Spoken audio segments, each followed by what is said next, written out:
ഇതൊരു Chinese fantasy related ഡ്രാമയാണ്. ഇതിൻ്റെ part 3 ആണ് ഞാനിപ്പോൾ അപ്ലോഡ് ചെയ്യുന്നത്. ഇതിനു മുമ്പ് 2 പാർട്ട് ഞാൻ അപ്ലോഡ് ചെയ്തിട്ടുണ്ടായിരുന്നു. ഇവരിങ്ങനെ നടന്നു വരുമ്പോഴത്തേക്കും മുകളിലൂടെ ഒരു ഫ്ലവർ പോട്ട് ഇവരെ ദേഹത്തേക്ക് വന്ന് വീഴുന്നുണ്ട്. ഇത് ആ റെഡ് ഷർട്ട് ഇട്ട പയ്യൻ കാണുകയും അവൻ്റെ ദേഹത്ത് വീഴാതെ ഇവനെ പിടിച്ച് മാറ്റുകയും ചെയ്യുന്നുണ്ട്. അത് ഇവൻ്റെ കയ്യിൽ കൊണ്ട് അത് മുറിയുന്നുണ്ട്. കുറച്ച് കഴിയുമ്പോഴത്തേക്കും അവന് വല്ലാത്ത അസ്വസ്ഥതയും ബുദ്ധിമുട്ടുമൊക്കെ വരുന്നുണ്ട്. അങ്ങനെ അവൻ്റെ മൂക്കിൽ കൂടിയൊക്കെ ബ്ലഡ് വന്ന് വരാണ്. അവന് തലകറക്കം പോലെയൊക്കെ തോന്നുന്നുണ്ട്. അതുകൊണ്ട് അവൻ്റെ കൂട്ടുകാരൻ പയ്യനാണെങ്കിൽ അവനെ ഹോസ്പിറ്റലിലേക്ക് കൊണ്ടുപോവാണ്. അവിടെ നിന്ന് ഹോസ്പിറ്റലിൽ ഡ്രസ്സിങ്ങൊക്കെ ചെയ്ത് ട്രീറ്റ്മെൻറ്റൊക്കെ കഴിഞ്ഞ് അവൻ ഓക്കെ ആകുന്നുണ്ട്. കുറച്ച് കഴിഞ്ഞ് അവൻ കണ്ണൂർന്ന് നോക്കുമ്പോഴത്തേക്കും ഈ ഫ്രണ്ടിനെ കൂടെ കാണുന്നില്ലായിരുന്നു. ഇവനൊരു പൂച്ച മനുഷ്യനാണ്. അതുകൊണ്ട് തന്നെ എത്ര ദൂരത്തിലുള്ള സൗണ്ടും ഇവന് അടുത്തറിയാൻ പറ്റും. ഇവൻ അവൻ്റെ പവർ യൂസ് ചെയ്ത് ഇവൻ്റെ ഫ്രണ്ട് എവിടെയാണെന്ന് അന്വേഷിക്കാൻ വേണ്ടി നോക്കുന്നുണ്ടായിരുന്നു. അപ്പോഴേ അവന് മനസ്സിലായത് ഇവൻ്റെ ഫ്രണ്ടാണെങ്കിൽ നേരത്തെ ആ ചെടിച്ചട്ടി വീണ സ്ഥലത്തുണ്ടായിരുന്നു. ആ സ്പോട്ടിൽ വന്ന് നിൽക്കുകയാണ്. ഇത്രയും പൊക്കത്തിൽ ഗ്രില്ലുണ്ടായിരുന്ന സ്ഥലത്തും ഈ താഴെ ഇരുന്ന് ചെടിച്ചട്ടി എങ്ങനെയാണ് തറയിലോട്ട് വീണത് എന്ന് അവൻ അന്വേഷിക്കുന്നുണ്ടായിരുന്നു. ആ സ്പോട്ടിൽ ഇരുന്ന് തന്നെ അവൻ ഒരുപാട് ആലോചിക്കുന്നുണ്ട്. അങ്ങനെ ഇരിക്കുമ്പോൾ വേറൊരാൾ അവിടെ കയറി വരുന്നുണ്ട്. ഇവൻ്റെ ബേക്കിൽ നിന്ന് തൊടാനൊക്കെ നോക്കുന്നുണ്ടായിരുന്നു. ആദ്യം ബേക്കിൽ കൂടെ വന്ന് അവനെ പിടിച്ച് തള്ളാനാണ് നോക്കുന്നതെങ്കിൽ പിന്നെ അവനെ തട്ടി വിളിക്കുന്നുണ്ട്. ആ റെഡ് ഷർട്ട് ഇട്ട പയ്യൻ ഇവൻ്റെ കൂട്ടുകാരനെ അപകടത്തിലാണെന്ന് മനസ്സിലാക്കി വളരെ വേഗത്തിൽ അവൻ അവിടെ ചെല്ലുന്നുണ്ട്. എന്നിട്ട് അവനൊരു അടി കൊടുക്കുകയും അവൻ്റെ ബോധം പോയിട്ട് ഇവനെ രക്ഷപ്പെടുത്തുകയും ചെയ്യുന്നുണ്ട്, ഇവൻ്റെ കൂട്ടുകാരനെ. എന്നിട്ട് അവരവിടെ നിന്ന് പോകുന്നുണ്ട്.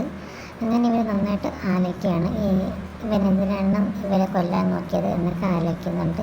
അപ്പോഴത്തേക്ക് ഇവന് പഴയ കാര്യങ്ങളൊക്കെ ഓർമ്മ വരുന്നുണ്ട്. ഇവൻ ഹിസ്റ്റോറിക്കൽ ടൈമിൽ ടൈം ട്രാവൽ ചെയ്ത് വന്ന ഒരാളായതുകൊണ്ട് തന്നെ അവൻ്റെ പഴയ കാല ഓർമ്മകളൊക്കെ ഇവന് വരെയും ഇവന് നല്ല രീതിയിൽ തലവേദന എടുക്കുകയൊക്കെ ചെയ്യുന്നുണ്ട്.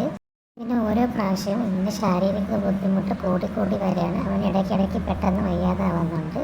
ഇവന് ഇവൻ്റെ ഫ്രണ്ട്സൊക്കെ സംസാരിച്ചുകൊണ്ടിരുന്നതിനിടയിൽ ഇവന് പെട്ടെന്ന് ബ്രീത്തിങ് ട്രബിൾ വരികയൊക്കെ ചെയ്യുന്നുണ്ട്. അവരെ കാണാതെ അവൻ വാഷ്റൂമിൽ പോവുകയും വെച്ച് അവൻ്റെ ഫേസൊക്കെ വാഷ് ചെയ്ത് അവനെ നോക്കി അവൻ ശ്രമിക്കുന്നുണ്ടായിരുന്നു. പക്ഷേ അവൻ്റെ കണ്ടീഷൻ വളരെ മോശമാവുകയും അവൻ്റെ കാതിലൊക്കെ വല്ലാതെ റിംഗ് സൗണ്ട് കേൾക്കുകയും വല്ലാതെ പേരൊക്കെ എടുക്കുകയും ചെയ്യുന്നുണ്ടായിരുന്നു.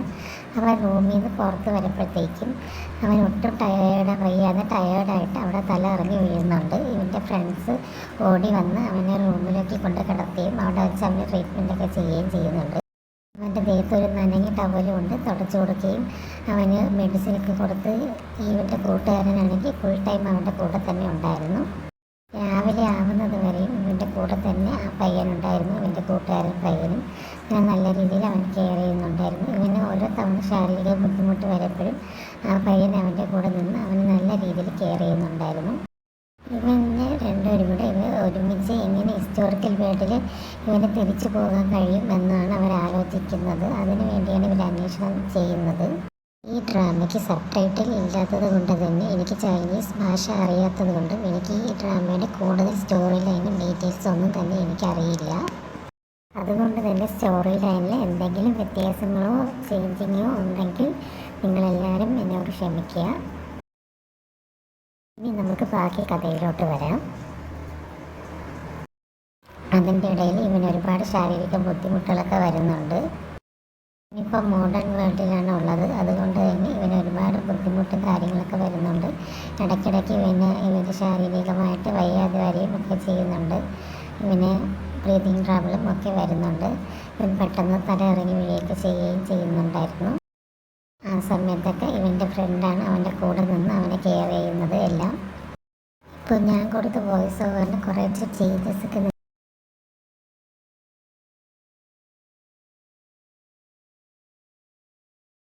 ഇവിടെ നല്ല മഴ ആയതുകൊണ്ട് തന്നെ ഈ വീഡിയോയ്ക്ക് കുറച്ച് ബാക്ക്ഗ്രൗണ്ട് നോയ്സൊക്കെ ഉണ്ട്. അതെല്ലാവരും ഇഗ്നോർ ചെയ്യുമെന്ന് വിശ്വസിക്കുന്നു. അടുത്തൊരു വീഡിയോയിൽ വീണ്ടും വരുന്നതായിരിക്കും. Thank you.